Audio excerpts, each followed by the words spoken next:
ॐ सोमनाथाय नमः। ॐ मल्लिकार्जुनाय नमः। ॐ महाकालेश्वराय नमः। ॐ ओंकारेश्वराय नमः। ॐ वैद्यनाथाय नमः।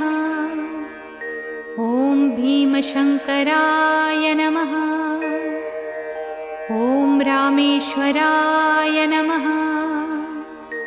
ॐ नागेश्वराय नमः। ॐ विश्वेश्वराय नमः। ॐ त्र्यंबकेश्वराय नमः। ॐ केदारेश्वराय नमः। ॐ भुस्मेश्वराय नमः।